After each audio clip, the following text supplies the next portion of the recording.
In the dead of night, 70 enslaved men turned the quiet Mississippi Delta into a river of blood and changed America forever. Wilkinson County, Mississippi, August 1831. Between the hours of 2 in the morning and dusk on August 23rd, 55 souls were found lifeless across a 16-mile stretch of fated farmland. Men, women, children, whole kin wiped from the earth in their own shadowed homes. The local Gazette turned away from printing the full roll of names. The county courthouse locked away certain whispers for 60 years, and when the militia finally rode in, they claimed more than twice as many lives as had fallen in the original sorrow, most of them blameless. For over a century, Mississippi school books would name these 48 hours only as the Wilkinson incident, a faint murmur meant to veil what truly unfolded. But the truth was etched in blood across the cotton rows of the Delta, Mississippi, in a chain of deliberate deeds that would compel America to face a reckoning it had shunned since its dawn. What happens when folks who have nothing left to lose choose to perish free rather than linger in irons?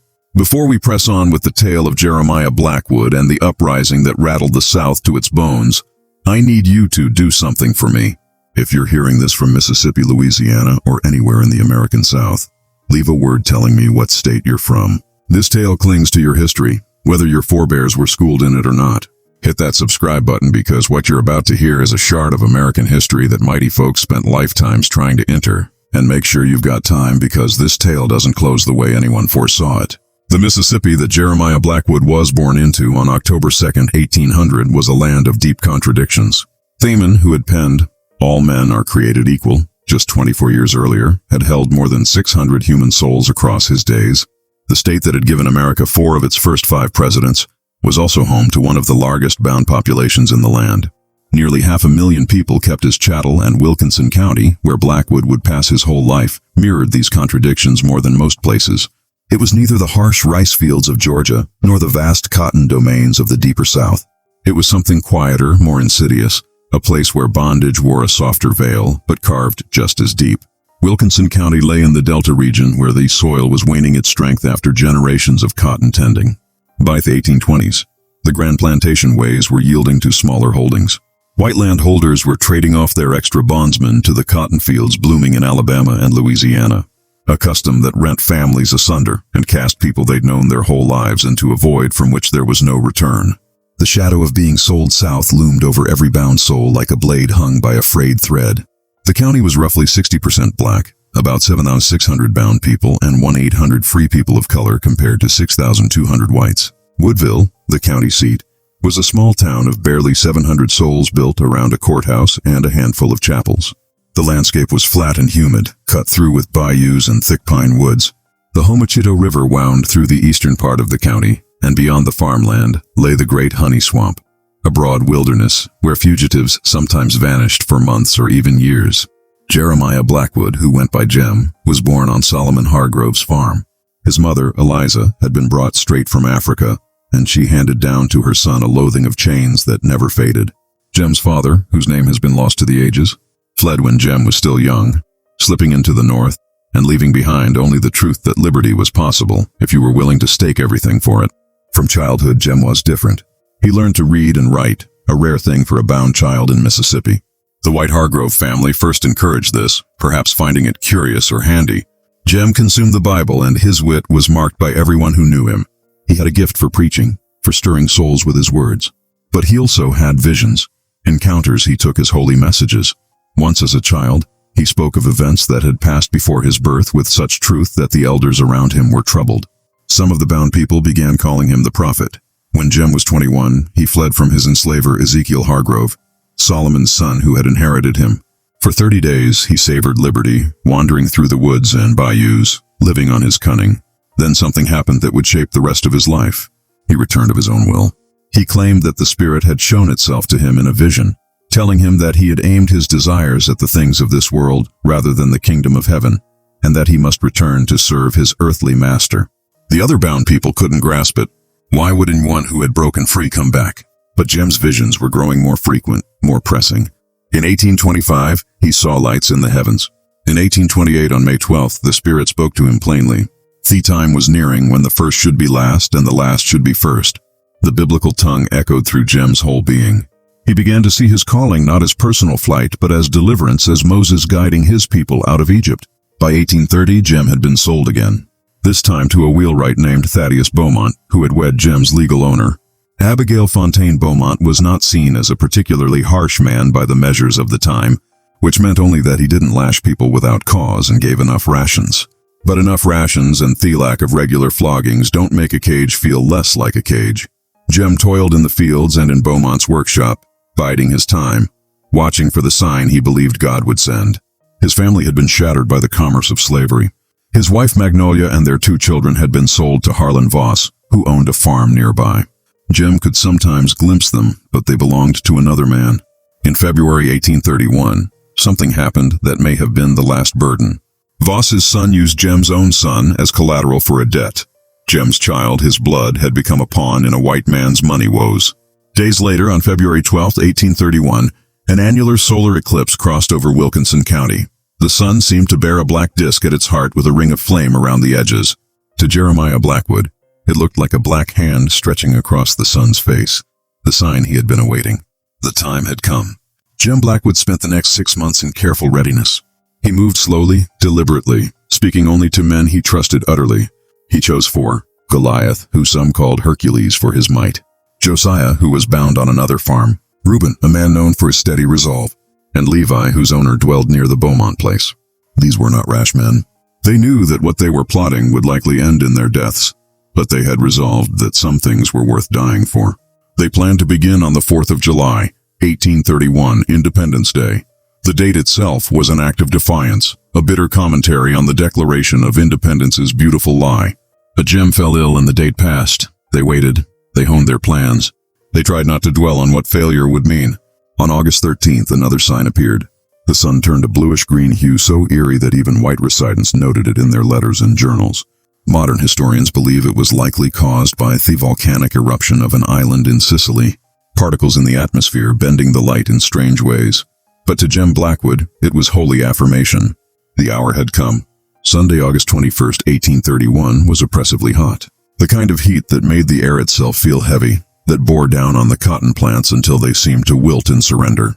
That afternoon, the conspirators gathered in the woods near Cabin Pond, deep enough in the forest that their meeting wouldn't be noticed. They roasted a pig. 2 new men had been brought in, Caleb, who was Goliath's brother-in-law, and Isaiah, a bound man who had been hired out to Nathaniel Francis. Isaiah was known for his strength and his barely contained fury, the kind of wrath that simmered just below the surface in so many bound men, but that Isaiah had never quite learned to conceal. They spoke through the afternoon and into the evening. The plan was simple in outline, but terrifying in execution. They would move from house to house, slaying the slave-holding families in their sleep, gathering arms and recruits as they went. Their ultimate goal was Woodville, where they would seize the armory. Once armed, they believed others would join them, that the uprising would spread beyond Wilkinson County, perhaps across Mississippi, perhaps across the South. They would make their stand in the Great Honey Swamp if necessary, that vast wilderness where no white militia would dare follow. As midnight drew near, they readied themselves. None of them could have known that they were about to unleash events that would echo through American history for generations. They were simply men who had decided they couldn't live as chattel any longer. At approximately +6 in the morning on Monday, August 22nd, they approached the Beaumont farmhouse. A ladder was placed against the side of the building leading to an upper window. Jem climbed up first, slipping through into the dim house. His feet met the floor without a whisper. He moved through the gloom to the door and opened it from within, letting the others in. The Beaumont family was asleep. Thaddeus Beaumont, his wife Abigail Fontaine Beaumont, and young Tobias Fontaine, Abigail's son from her first marriage, were in their beds. There was also a baby in Silas Granger, an orphaned apprentice who worked for Beaumont. They had gone to sleep without fear because why would they? They dwelled in a place where bound people had been held in submission for 200 years. They had never seen a reason to bolt their doors. Jem Blackwood picked up a hatchet from the workshop. He entered Thaddeus Beaumont's bedroom first. He raised the hatchet and brought it down, but his hand trembled, or the angle was wrong, and the blade glanced off Beaumont's head without ending him. Beaumont woke with a cry. Isaiah pushed past Jem and swung his axe without pause. Thaddeus Beaumont fell first, then his wife Abigail, then Tobias Fontaine, then Silas Granger. They had started to leave when someone accounts differ on who remembered the infant. They went back. What happened next is noted in the court papers with cold precision, but the act itself needs no graphic telling. They made sure there would be no witnesses, no survivors who could sound the alarm before dawn. They took Beaumont's guns, old flintlock muskets and fowling pieces, not military arms, but enough to equip themselves. They took his horses and they took his sword, which Jem would bear for the next 48 hours. In the Beaumont yard, as the first gray light began to creep in the eastern sky, Jeremiah Blackwood used that sword to drill his men in military formations. It was a haunting sight. Bound men playing at being soldiers, practicing maneuvers they had seen white militias perform. Austin, who'd been bound at the Beaumont farm and hadn't been part of the initial plot, joined them there. The group now numbered 8. They moved to Ephraim Caldwell's place next. Caldwell was a poor white farmer who owned one bound man. They slew Caldwell while he was still in bed. His bound manfuled and they fired at him but missed. At each house they made the same grim reckoning, speed versus thoroughness, the need to stop anyone from riding ahead to warn others. At Lavinia Voss's farm, Jem made a choice that reveals something about his state of mind. His own wife Magnolia and his children were bound there. He had the power in that moment to see them, perhaps to take them with him, but he passed by without halting. Perhaps he knew that having his family with him would slow them down. Perhaps he wanted to shield them from what was coming. Perhaps he knew that this was not a rescue mission but a war, and in war personal burdens must be set aside. We'll never know his reasoning, but the choice must have cost him dearly. They slew Lavinia Voss and her son. They gravely wounded the farm's overseer and they pressed on. By mid-morning their numbers had swelled. At some farms bound men joined them at once. At others, people refused, either from dread or from loyalty to their enslavers, or simply from the paralyzing doubt of the moment. The rebels understood. They didn't compel anyone to join, though their very presence put every bound person in the county in peril by association. At Constance Hargrove's farm, they slew the widow Constance and her neighbor, Mrs. Lavelle, along with the overseer, Jedediah Croft. The group split here. Goliath took 6 men on foot toward Obadiah Landry's house, while Jem led 9 mounted men toward Euphemia Sinclair's place. The Sinclair farm would be the site of the Uprising's largest toll. Euphemia Sinclair was a widow. Her household included her elderly mother, her adult son, Mortimer, 4 daughters, and a grandchild. When the rebels arrived, most of the family was still in the house. They didn't have time to flee. It was here that Jem Blackwood personally took her life. One of Sinclair's daughters, Felicity, managed to escape the initial assault and ran for the woods. Jem pursued her. The accounts say he caught her some distance from the house near a fence. He struck her with a fence rail, then used his sword. It was the only person Jem himself killed during the entire uprising, a detail he would later confess to attorney Elias Whitaker. Why he was willing to plan and lead an uprising but reluctant to kill with his own hands is another question without an easy answer. Perhaps the divine visions that drove him to uprising didn't extend to the physical act of taking life. Perhaps he saw his role as leader and strategist rather than executioner. Or perhaps in that moment he simply had to prove to himself and his men that he wouldn't ask them to do anything he wouldn't do himself. By noon on Monday, August 22nd, the rebels had slain approximately 45 people across multiple farms.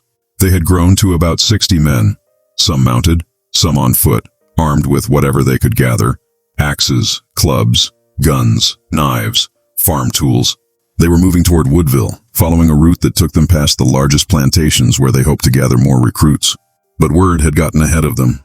A few people had managed to escape and raise the alarm. White families were fleeing to Woodville or barricading themselves in their homes. Men were gathering, arming themselves, organizing. The element of surprise was gone. The next few hours would determine whether Jeremiah Blackwood's uprising would become a revolution or a massacre. As we continue, I want you to ponder what you would have done in that plight. If you were bound and you heard that others had risen up, would you have joined them, knowing the almost certain end? Would you have hidden, hoping to endure? Drop a comment with your thoughts. Hit that like button if you're as gripped by this tale as I am, because what happens next reveals something about human nature that's both uplifting and dreadful. The afternoon of August 22nd saw everything begin to unravel. About 3 miles from Woodville, their bells met their first organized resistance. A small force of armed white men had positioned themselves at Lucius Duval's farm. The two sides exchanged shots. The rebels, despite outnumbering the defenders, were driven back.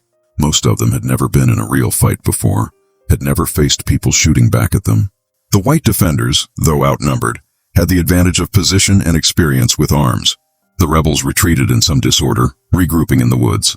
Jeremiah Blackwood tried to hold them together to rally them for another push toward Woodville. They moved to another farm where they thought they might find more recruits and supplies. But the alarm had spread faster than they could ride. White men were converging from all directions. Local militia, volunteers from neighboring counties, even men from Louisiana crossing the border to help suppress what they saw as an existential threat. By evening, when the rebels made camp at Phineas Moreau's plantation, Blackwood had about 40 men still with him. They were weary, hungry, and beginning to grasp that their window of chance was closing. Some of the men who had joined them in the morning had already slipped away, melting back into the woods, hoping to reach their home farms before anyone noticed they'd been gone. The night was tense. Sentries were posted. Every sound in the darkness could be an approaching militia. Just before dawn, the sentries thought they heard something and went to investigate. They found nothing. But when they returned to camp, their arrival spooked the other rebels. There was a commotion, shouting, confusion in the darkness. Several men filed into the woods. By sunrise on Tuesday, August 23rd, Blackwood's force had shrunk even further. They made one more attempt, approaching Roderick Fontaine's plantation, believing Fontaine had abandoned it. But Fontaine and 5 other white men had fortified the house, and when the rebels approached, they opened fire from the windows. The rebels scattered. In the chaos, Jeremiah Blackwood became separated from the others. The uprising was effectively over.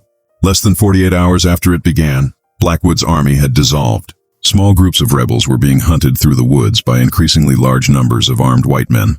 Some were captured, some were shot. A few managed to hide, lying low in the bayous and forests, hoping to survive until the fury passed.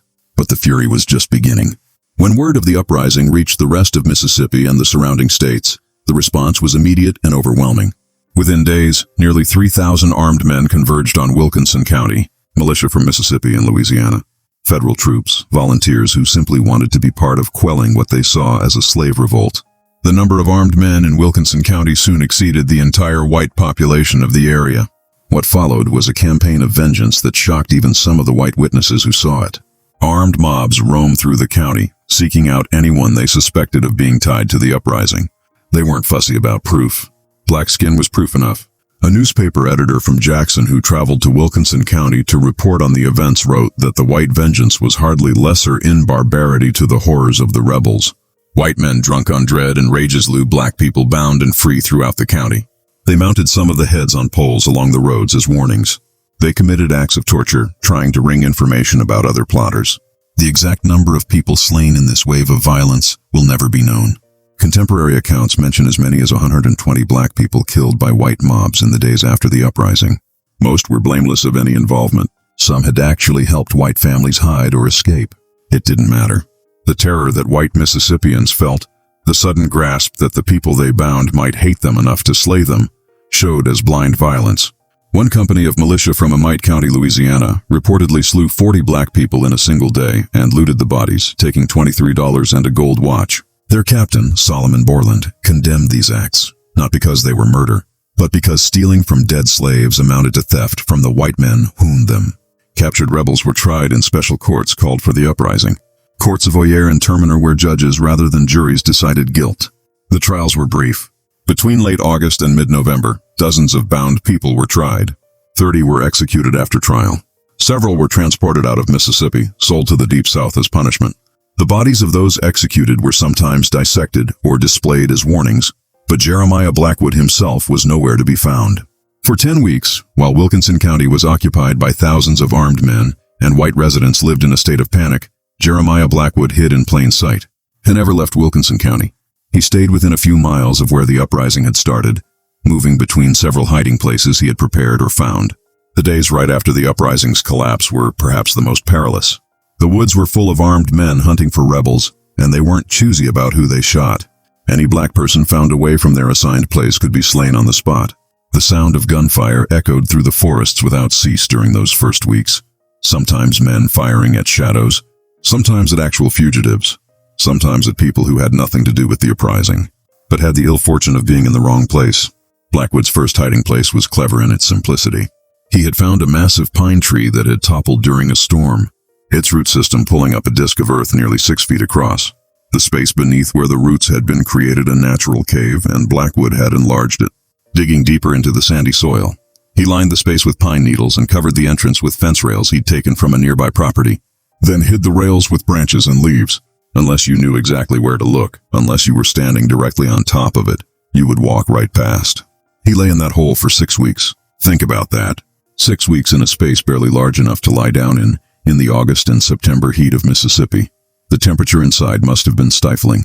The humidity would have made the air feel like soup. He had no light except what seeped through the gaps in his cover. He could hear everything happening outside. The search parties, the dogs, the occasional shot fired when someone thought they'd seen something. At night, when the searches briefly stopped, he would crawl out just far enough to reach a small spring about 20 yards from his hiding place. He would drink, relieve himself, and retreat back into his hole before dawn. He didn't dare start a fire. He ate what food was left for him by people who knew roughly where he was. Bound people from nearby farms who risked their own lives to keep him alive. One of these people was a woman whose name has been lost to history. Court documents reference her only as a from the vicinity who was questioned about supplying Blackwood but never charged, perhaps because the authorities couldn't prove she'd done it knowingly. She would leave cornbread wrapped in cloth near certain trees, or sweet potatoes buried in shallow holes, marked with specific patterns of stones. Blackwood would find these caches at night and take what he needed, always careful to disturb the area as little as possible. The toll on his spirit during those weeks is impossible to fathom. Blackwood lay in darkness, listening to men hunting him, knowing that dozens of people had been slain because of what he'd started. He knew that innocent people who'd had nothing to do with the uprising, were being executed. He knew his wife had been tortured for knowledge. He knew that every day he stayed free, more people might die in retaliation, but he didn't surrender. During this time, the white population of Wilkinson County dwelled in a state of lasting terror that bordered on mass madness. Families who had lived peacefully for generations suddenly couldn't rest at night.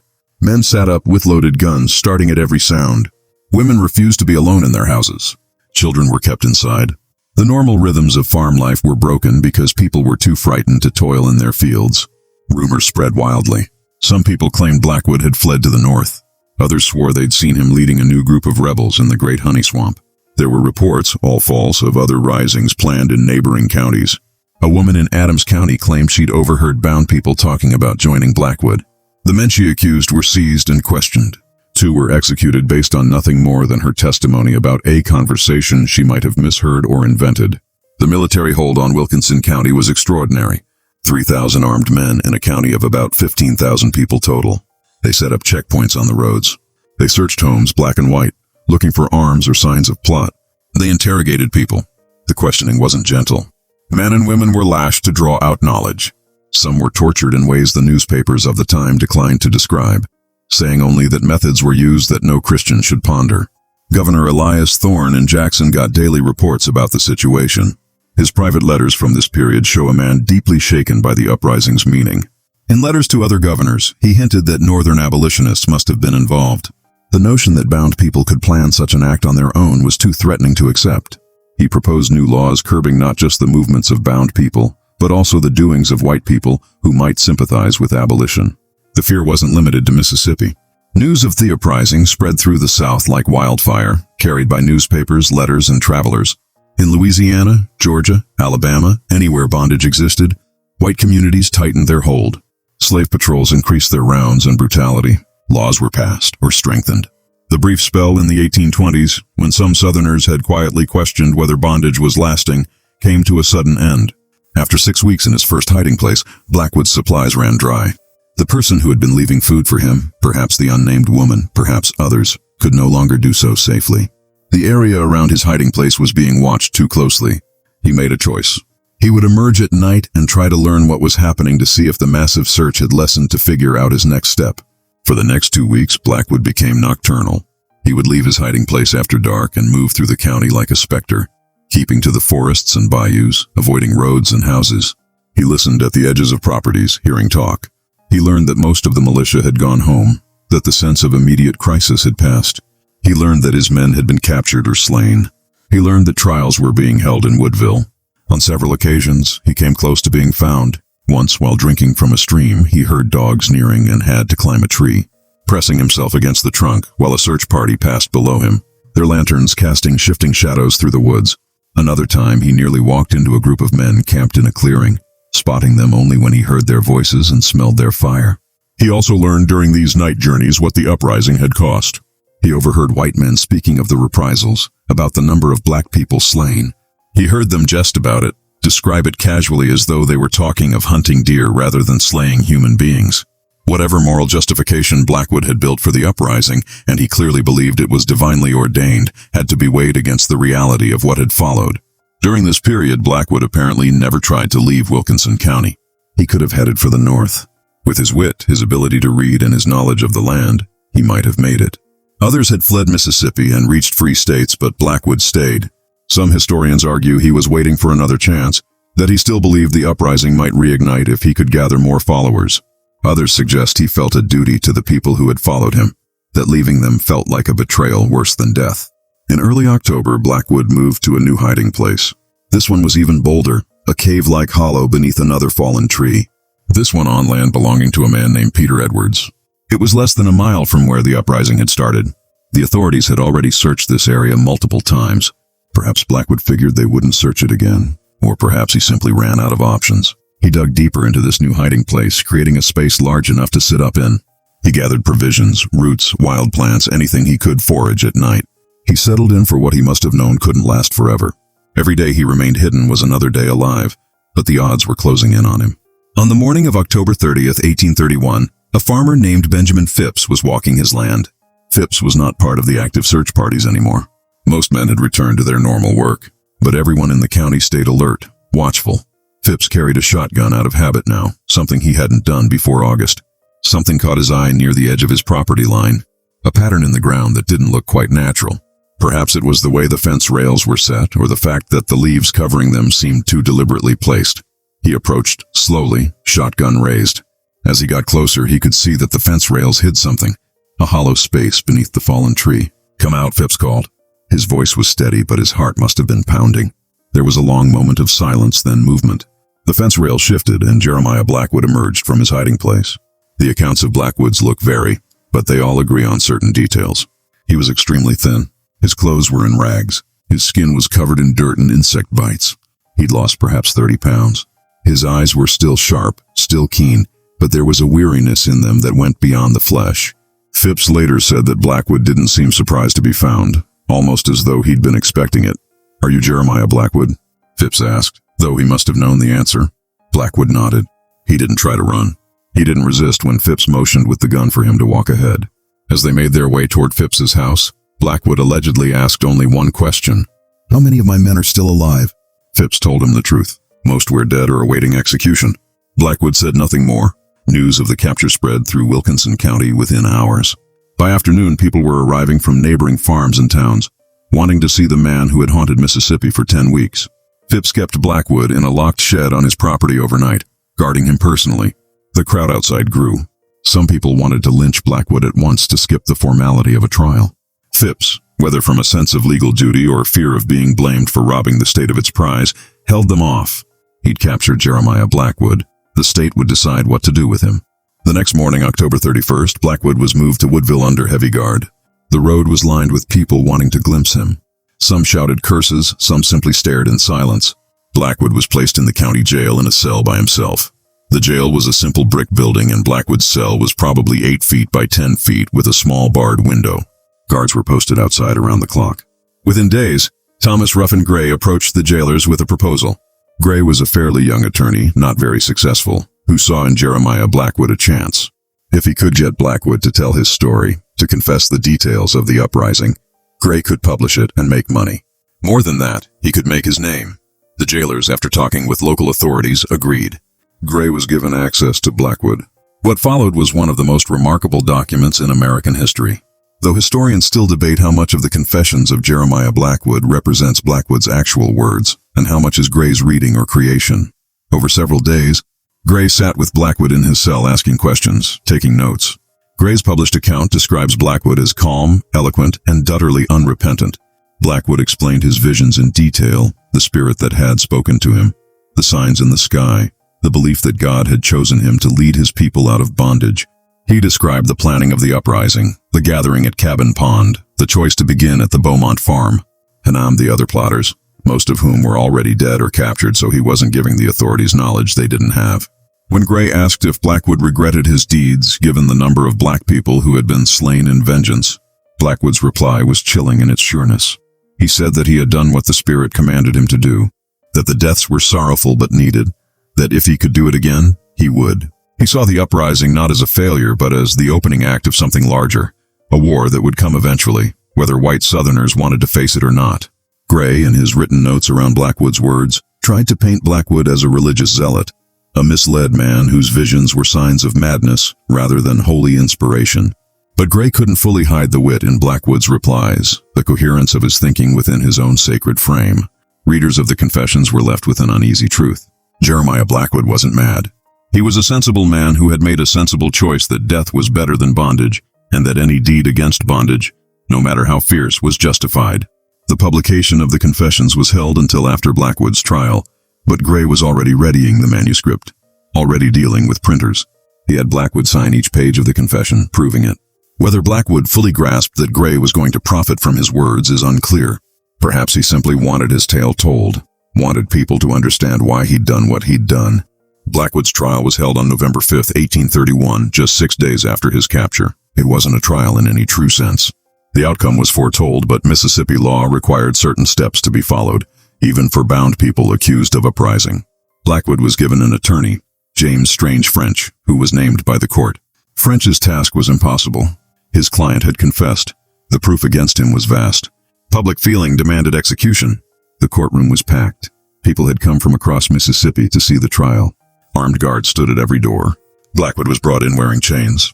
The charges were read: conspiring to rebel and making insurrection. In Mississippi in 1831, these charges carried only one possible sentence.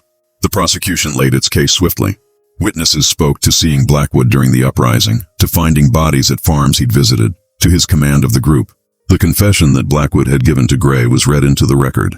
French offered no real defense. What could he say? That his client had been right. That would only get French himself seized. That Blackwood was insane. Blackwood's own words contradicted that. French simply stood and said that his client would rely on the mercy of the court. There was no mercy. The judges, there was no jury in these special courts of Oyer and Terminer, weighed for less than an hour.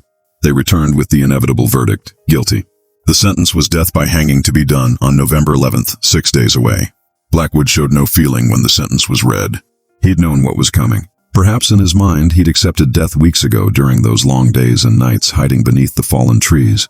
Perhaps he'd accepted it in August when he first raised a hatchet against Thaddeus Beaumont. Or perhaps he'd never feared death at all, believing that what came after would be better than what he'd endured. In the 6 days between his sentencing and execution, Blackwood was visited by several people. Some were curiosity seekers who'd bribed the guards for a chance to see the infamous rebel. Others were ministers who tried to get him to forsake his visions, to confess that he'd been misled by Satan rather than guided by God. Blackwood refused. He held until the end that he'd acted by divine will.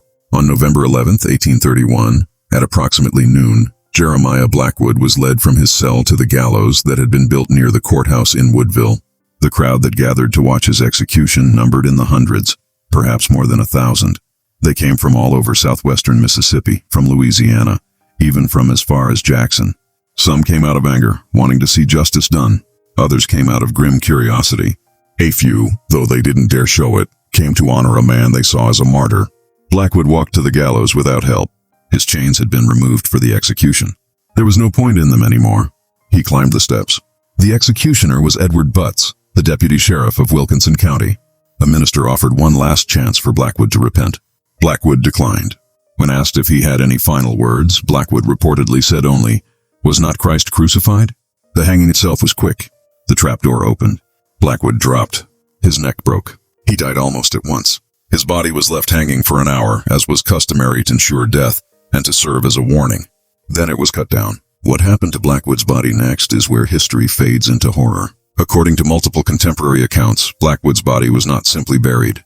It was dissected ostensibly for medical study, though this was likely a pretext. His body was skinned, the hide kept. Pieces of his bones were held as keepsakes. His skull was reportedly passed among various white families in Wilkinson County and beyond. As late as the 1990s, a family in Mississippi claimed to have it, though DNA testing to confirm its identity has never been conclusive. This violation of Blackwood's remains served a purpose beyond mere revenge. It was meant to reduce him from a man to a thing, to strip him even of dignity and death. But it had the opposite effect in the long run. The more white Mississippians tried to erase Jeremiah Blackwood to turn him into a cautionary tale or a symbol of black savagery, the more he became a symbol of resistance. You can slay a man, but you can't slay what He stands for. Just when we thought we'd seen the full horror of what happened in Wilkinson County, the aftermath becomes even more chilling. If this tale is sending chills through you, Share this video with someone who loves dark enigmas from American history. Hit that like button to support content that doesn't shy from the hard parts of our past. And make sure you're subscribed because we're about to explore how Mississippi tried to bury this tale and why it haunted the South for decades. The South's response to Jeremiah Blackwood's uprising revealed fears that had always lurked beneath the surface of slave society and the lengths to which the system would go to guard itself. Within weeks of the uprising, Southern states passed new laws meant to prevent any like rising. Mississippi enacted rules making it illegal to teach bound people to read or write. The reasoning being that if Jeremiah Blackwood could read the Bible and interpret it for himself, then literacy itself was perilous. The law carried harsh penalties. Whites who taught bound people to read could be fined and jailed. Free black people who did so could be whipped or sold back into bondage. But the legislative response went far deeper than literacy laws. Mississippi's General Assembly essentially rewrote the legal code governing bound people's lives, creating what amounted to a police state within a state. Bound people could no longer hold religious meetings without a white person present. Not just a white minister, but any white adult who could report odd doings. The law stated that any gathering of more than 5 bound people for religious reasons without white oversight was illegal and punishable by lashing. This destroyed the independent black church communities that had dwelled in pockets throughout Mississippi. Communities where bound people had found not just spiritual comfort but also rare spaces to speak freely, to keep their own cultural ways, to be something more than chattel. The laws also curbed movement in ways that hadn't been before. Previously, bound people with written passes from their owners could travel somewhat freely within bounds. After Blackwood, those passes had to name exact places, exact times of leaving and returning, and the precise reason for travel. Bound people found without proper papers could be held, lashed, and returned to their owners, who would then be fined for letting their property wander. The slave patrols, which had always been, but worked fitfully, became constant shadows on Mississippi roads. Poor white men were paid to ride the countryside at night, stopping any black person they met, checking papers, using any pretext to inflict violence that upheld the social order. Perhaps most slyly, the new laws create rewards for bound people to inform on each other. Any bound person who reported a plot, real or fancied, would gain their freedom and a money prize.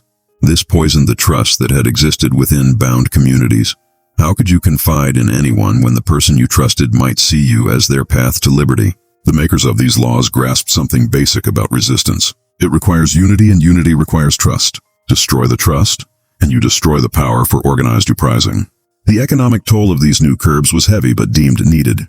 Bound people who'd been hired out to work in towns, a common way that let some bound people build skills and even earn small sums, were suddenly barred from such setups in many cases.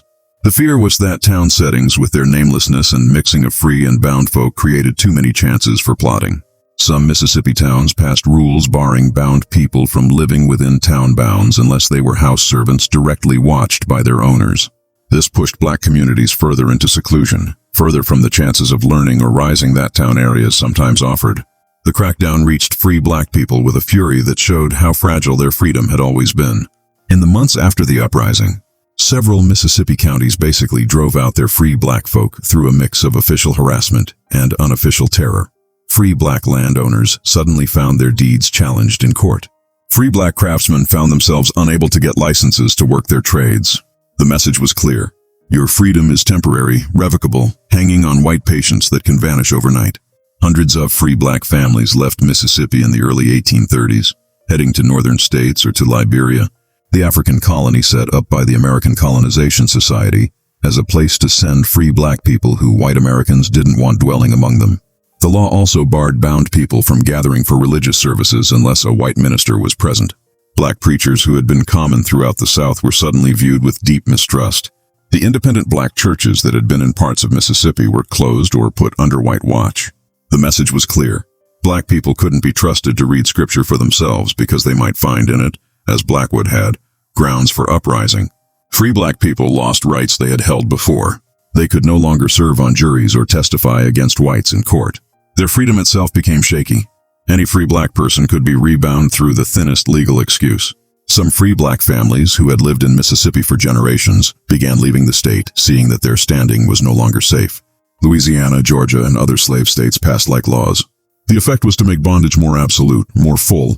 Before Blackwood, there had been some space, narrow and risky, but real, for bound people to build their own ways, their own cultural practices. After Blackwood, that space collapsed. The system tightened its grasp. The toll on white Southerners' minds was deep and lasting. The uprising shattered a basic belief that many slaveholders had held, that their bound people knew them personally, even had fondness for them, and so would never harm them. Thaddeus Beaumont, in whose home the uprising began, was not known as a particularly cruel owner. By the standards of the time, he was seen as fair. Yet Jeremiah Blackwood, who had lived and toiled alongside Beaumont, had slain anonymously without pause this deeply unsettled slaveholding families throughout the South. If a good master could be slain by his slaves, then no one was safe. The fatherly myth of bondage, the notion that enslavers and enslaved dwelled in a bond of mutual, if uneven, duty, became harder to hold. This dread showed in daily life in countless small ways. White women who had thought nothing of being alone with bound servants suddenly insisted on having other white people present. Knives and other potential arms were locked away at night. Some families began sleeping with loaded pistols under their pillows. Children were taught to be wary of the bound people who raised them, fed them, cared for them. The closeness that bondage forced between enslaver and enslaved, the fact that bound people worked in the most private spaces of white homes, handled their food, tended their children, became a source of constant gnawing worry. The uprising also sped trends that were already reshaping Southern bondage. The home slave trade, which had been growing since the ban on bringing bound people from Africa took hold in 1808, boomed after Blackwood's uprising. Mississippi and other Upper South states, where soil wear was making large farming less gainful, became sellers of bound people to the growing cotton lands of the Deep South. Thousands of bound people from Mississippi were sold south in the 1830s and 1840s. This served many aims. It was profitable for strapped Mississippi planters. It lowered the density of bound people in areas like the Delta, Mississippi, where they outnumbered whites, and it broke up potential webs of resistance by scattering groups. The terror of being sold south became one of the strongest tools of control in the Upper South.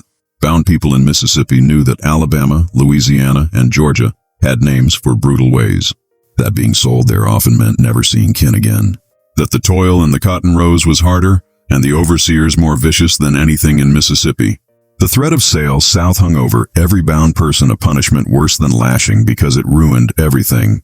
Family, community, any small comfort or safety you'd managed to build. Parents told their children to be obedient, to never give cause for complaint because the other was being sold away. The inner spread of the Deep South was built partly on the fear that Jeremiah Blackwood had wrought. The uprising slew whatever remained of the slow freedom movement in Mississippi. In the months after Blackwood's hanging, about 1,000 Mississippians asked their legislature to begin ending bondage. These weren't radicals or abolitionists. Many were slaveholders themselves who had come to see bondage as wasteful or morally troubling. Thomas Jefferson Randolph, grandson of Thomas Jefferson, brought a bill calling for slow freedom. The debate in the Mississippi General Assembly in January 1832 was remarkably open. Perhaps the most honest public talk of bondage that would happen in Mississippi until after the Civil War. For several weeks, lawmakers actually spoke of whether bondage was right, whether it was gainful, whether Mississippi would be better without it. Some argued that bondage lowered white workers by linking toil with chains. Others noted that Mississippi's trade was stalling while northern states that had ended bondage were thriving. A few even owned the basic wrong of the system. Delegate Thomas Jefferson Randolph argued that slow freedom would let Mississippi shift to free work while paying slaveholders for their loss. The plan offered that all children born to bound mothers after a certain date would be freed on reaching adulthood, then sent outside Mississippi, to Liberia or some other place where white Mississippians wouldn't have to live alongside free black people. But the other side argued that freedom would be too costly, that freed slaves would become a dangerous underclass, that white Mississippians would lose their property rights. And beneath all the trade arguments was fear, raw primal fear that if bondage ended, black people would seek revenge for ages of oppression. The ghost of Jeremiah Blackwood loomed over every speech. If this is what bound people would do while still under the full control of bondage, what would they do if freed? The foes of freedom called up the Haitian Revolution, where once bound people had slain thousands of white settlers. They called up Blackwood's uprising itself as proof that black people were born violent, ignoring the far greater violence that bondage itself demanded. The bill failed by a narrow edge. 73 votes against 58 for, 15 votes different, and Mississippi might have begun a slow end to bondage in 1832. 15 votes and the whole path of American history might have shifted, but those 15 votes didn't come. And with the bill's defeat, died the last real chance that Mississippi would willingly end bondage. The debate itself was never repeated. By the late 1830s, it had become perilous in most of the South to even openly question whether bondage should go on. The door that had briefly cracked open slammed shut and wouldn't open again until Union armies forced it open 30 years later. Some historians argue that Jeremiah Blackwood's uprising made the Civil War certain, by showing that bound people were neither content nor meek. Blackwood shattered the easy lie that many white Southerners had built around bondage. The fatherly myth that bound people were glad, that they were better off than free, that the tie between enslaver and enslaved was one of shared gain. The uprising forced white Southerners to choose between ending the system and hardening it through violence and control. They chose control, and that choice set them on a road toward clash with the growing anti-bondage North. The cultural response in the South was to build a vast ideological shield for bondage that went far beyond prior defenses. Before Blackwood, many Southerners had defended bondage as a needed evil. Sad perhaps, but trade essential and impossible to end safely. After Blackwood, that talk shifted. Bondage became a positive good, a system that helped both races, a wholly ordered ladder that mirrored natural gaps between white and black people. Southern ministers made sermons claiming that the Bible backed bondage. Southern thinkers made false science writings, claiming that black people were born lesser, less wise, more fit for service. Southern leaders argued that bondage was the base of Southern life, of white freedom itself, that only by binding black people could white men be truly free and equal to each other. This shift toward bold pro-bondage thought hardened divides between sections. Northern states, where bondage had been slowly ended in the years after the Revolution, increasingly saw the South as backward, savage, against American ideals of liberty and advance. Abolitionists, who'd been a small group in the North in the 1820s, gained backing through the 1830s and 1840s. The more loudly the South defended bondage, the more hateful Northerners found it. The more Northerners blamed bondage, the more guarded and extreme Southerners became. Blackwood's uprising didn't cause this split, but it sped it, deepened it, made agreement ever harder. In Wilkinson County itself, the memory of the uprising was a wound that never fully healed. For decades after, black dwellers measured time as before Jim's fury or after old Jim's war. The county's black folk used the Uprising as a mark for their own tales, a sign that said, "We were there, we recall, we know what happened." In their private words, in their hymns and stories, Blackwood became a layered figure, sometimes hero, sometimes warning, always recalled. White dwellers tried to forget, or at least to shape the telling. The official version stressed the slaughter of blameless white families while downplaying or ignoring the vengeful violence that slew scores of blameless black people. The B. Farms where the uprising took place returned to tilling. Trees grew where bodies had fallen. Life went on as it always does. But the events of those 48 hours in August 1831 had changed something basic in American awareness. The kin of the white victims carried their sorrow forward. Children who had hidden in closets or fled through bayous while their parents were slain grew up with nightmares. Some left Wilkinson County entirely, unable to dwell in places where such horror had happened. Others stayed but never felt secure again. The Voss family, who lost several members in the uprising, kept their house, but reportedly couldn't bear to live in the rooms where people had died. The scars on the mind passed down through generations.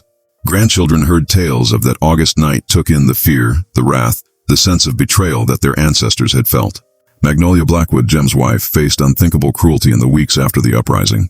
Authorities wanted her to reveal her husband's hiding spots, his plans, anything that might help them grasp how the uprising had been set. Under the lash, she gave up some papers, perhaps Jim's journal notes, though if they existed, they've been lost to history. Whether she truly knew where Jim was hiding or whether she was tortured simply because she was his wife, we'll never know. She and her children endured, but what became of them after the uprising is mostly unknown. They fade from the historical record as so many bound people did. Their tales lost because no one with power thought them worth noting. Did Magnolia Blackwood ever speak to her children about their father?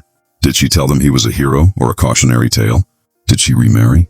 Live to see freedom 34 years later, die before liberty came? We don't know, and that lack of knowing is itself a kind of violence, the wiping of black women's lives from history. The uprising's sway reached far beyond Mississippi. In the North, abolitionists grasped it as proof that bondage could not be kept without great violence and oppression. William Lloyd Garrison, whose anti-bondage paper, The Liberator, had begun just months before the uprising, found himself blamed by Southerners for inspiring Blackwood. Thought there's no sign Blackwood had ever heard of Garrison or his paper. Garrison printed bits from letters he got from Southerners threatening his life if he ever stepped in their states. He answered by strengthening his attacks on bondage, claiming that the system was born violent and could only be kept through terror. Blackwood's uprising gave abolitionists a strong word weapon.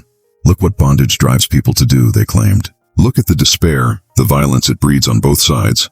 For bound people throughout the South, Jeremiah Blackwood became a disputed and layered figure. Some saw him as a hero, a man who had struck a blow against an evil system. In the hidden spaces where bound people could speak freely, in the quarters at night, in the fields when no overseers watched, Blackwood's name was spoken with reverence. Songs were made about him, though the words were coded vague because to openly praise Blackwood meant death. These songs lived in spoken tradition passed down through ages, changed and fitted but keeping the core memory.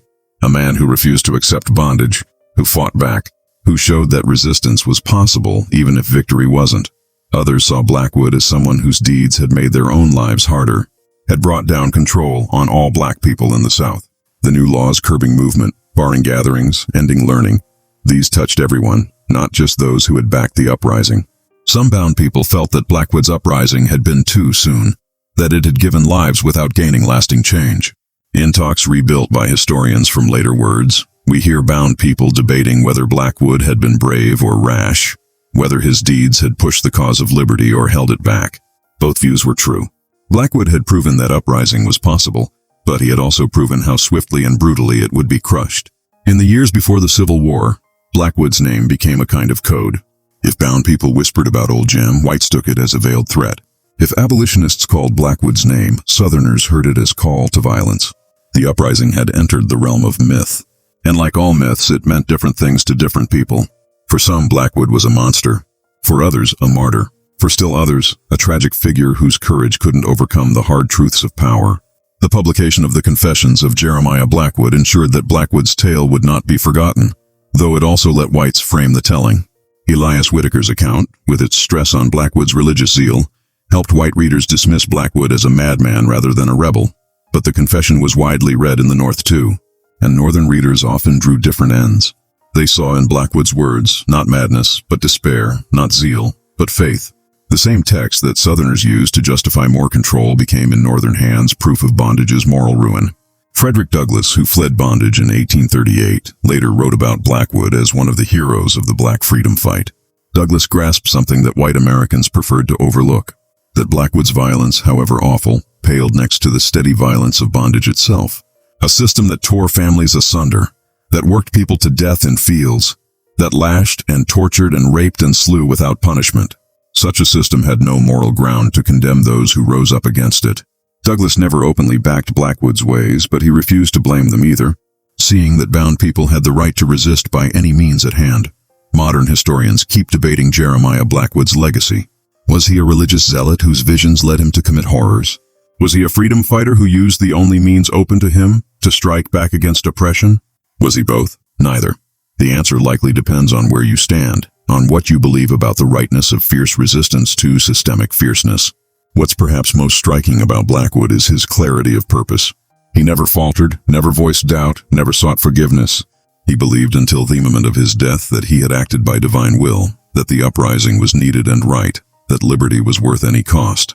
What's not debatable is the factual mark. In August 1831, about 70 bound and free black people rose up in Wilkinson County, Mississippi. They slew at least 55 white people over roughly 48 hours.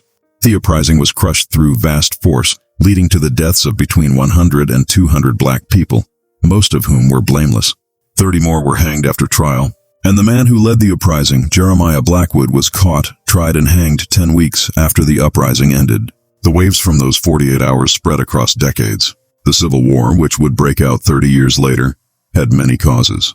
Trade gaps between North and South, the question of whether bondage would spread into new lands, the growing moral fight against bondage in the North. But under all those state and trade factors lay a simple truth that Jeremiah Blackwood had forced the South to face. Bound people deeply wanted their liberty, and if they couldn't gain it peacefully, they would fight for it fiercely. That knowing terrified Southern slaveholders, and their fear drove them to ever more extreme stances until agreement became impossible. Today, Wilkinson County has a driving tour of sites tied to the uprising. The state of Mississippi has set historical markers, though it took until the 1990s for the first one to rise. The Rebecca Vaughn House, the last standing building where people were slain during the uprising, was added to the National Register of Historic Places in 2006.